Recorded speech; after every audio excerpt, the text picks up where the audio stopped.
precious burdens.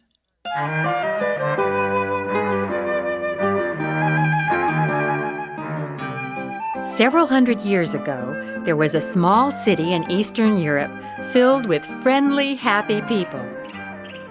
Psst, psst. Sophia! Sophia, come here! I have something to tell you. You must speak quickly, Magda. I am on my way to the well to get water. Oh, that is all right. We can walk together and I will tell you all about it. So, what is your big news? Is it about Jan? Oh, Sophia, you were supposed to let me tell you. You take all the fun out of it. Did he ask your father for your hand? Oh, no, not yet.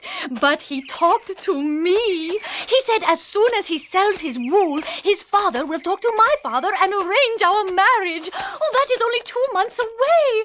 Oh, Sophia, I am so happy. I am going to marry Jan. I am happy for you, Magda. I know you have always wanted to marry Jan. When will the wedding be? Oh, not for a year at least. Mother will not allow me to marry until I am 17. And I have so much to do, linens to weave and clothes to make. And Father has to finish getting my dowry ready. Oh, he has promised me 12 gold coins. Oh, Sophia, I am the luckiest girl in the world.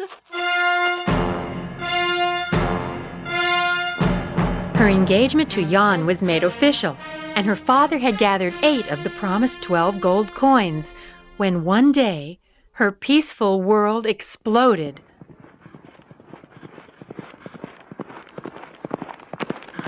Close the gate! We're under attack! Attack! Impossible! Is he drunk? He must be crazy! Silence! Let him catch his breath. Now tell us what this is all about. Who is attacking and how do you know?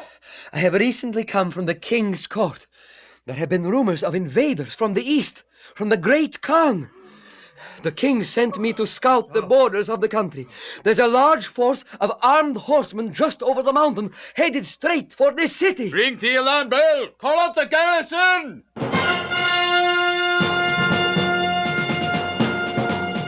Captain, this man is a messenger from the king. He says they're under attack. We have to protect the people coming in from the fields. Right.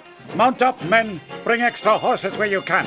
We have got to get everybody inside now, right now. Double the watch on the walls. Stand by to close the gates as soon as everyone's in sight. You, run for the headman and tell him what's happening. Yes, sir.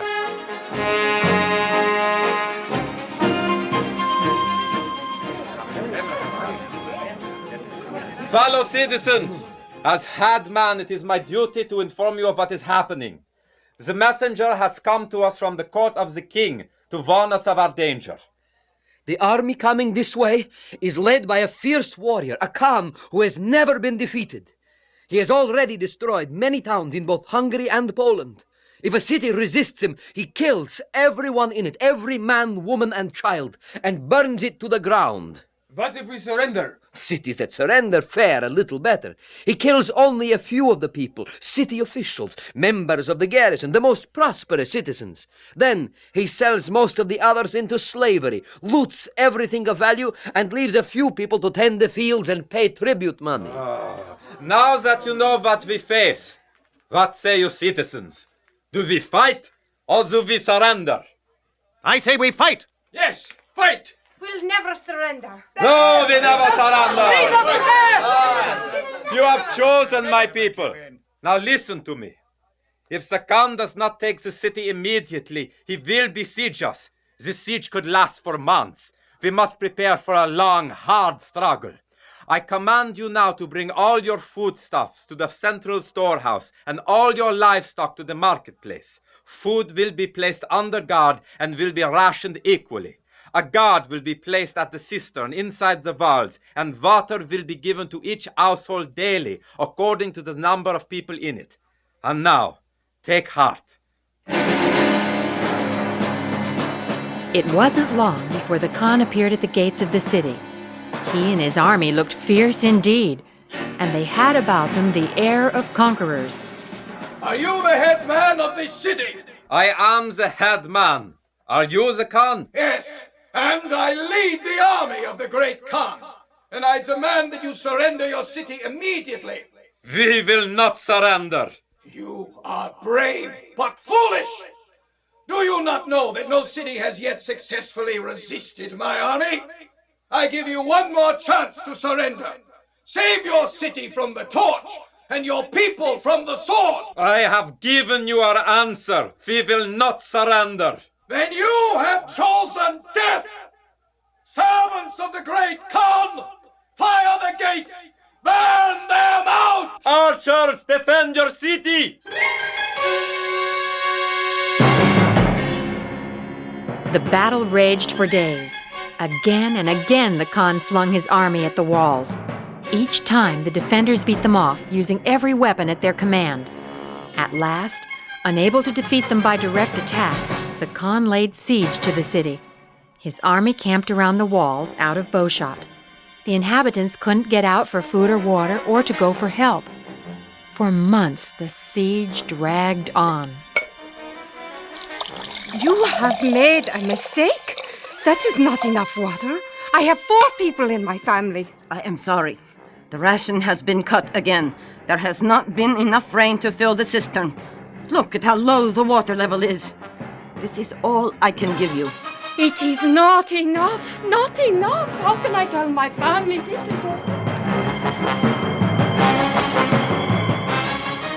Magda, at least you are still on your feet. How are your parents and your Uncle Lucas? Oh, they were all sick, Sophia. They can hardly move around. The rations are so tiny. All the meat and vegetables are gone, and there's only a little grain left. I know. Anna's mother died yesterday. Oh, how terrible. She was too sick. She had no strength to fight the disease. So many are dying. Many of the men who were wounded only slightly have sickened and died. There just is not enough water to cool their fevers, nor enough food to give them strength. The Khan said he would kill us all. I think he is going to do it, just by sitting outside those walls. We are all going to starve to death, or die of thirst.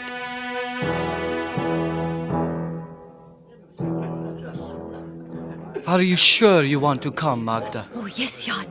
I want to hear what the headman has to say. Listen, he is about to start. My people, some of you have asked me to call this meeting to consider surrendering the city. Who wishes to speak first? Captain? As long as there was a chance to fight the enemy, I said let us fight. But we cannot fight hunger and thirst with swords and arrows. We hear our children cry for food and water, and we have none to give them. If they are to die anyway, better to die quickly by the Khan's sword than slowly in agony from starvation. Here, here! Better to die fast than to die slowly. That is right. We fought while we could. Now it is time to surrender. Yes, we're dying anyway. Very, very well. I will do as you have said.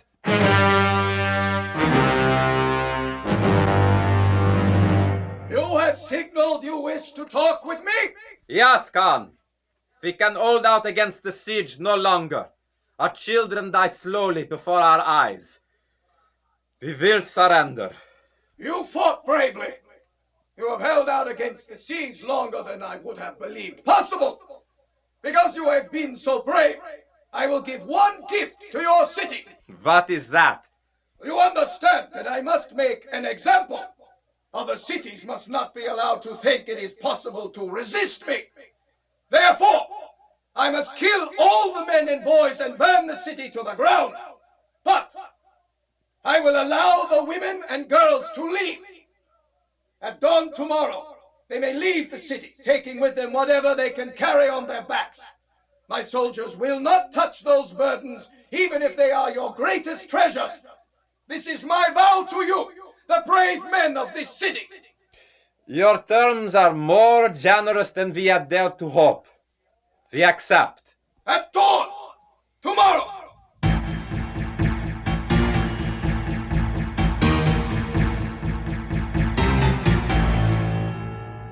Magda, cannot you understand?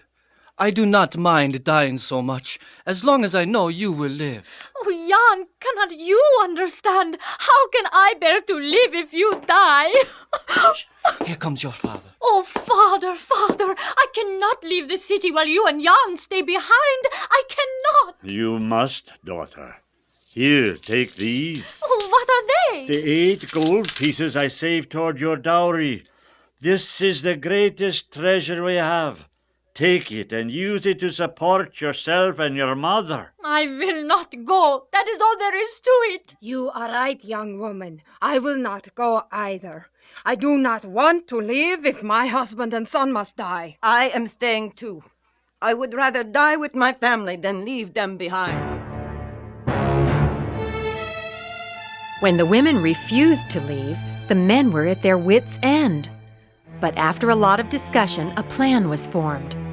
It was a dangerous plan, and it could mean the death of everyone in the city after all. But the women insisted they'd rather die with their families than live without them. The rest of the night was spent in assigning bundles and in saying goodbye, for no one knew whether they would live past dawn. At last, the night was over. The Khan and his army broke camp and rode to the gates of the city. Open the gates!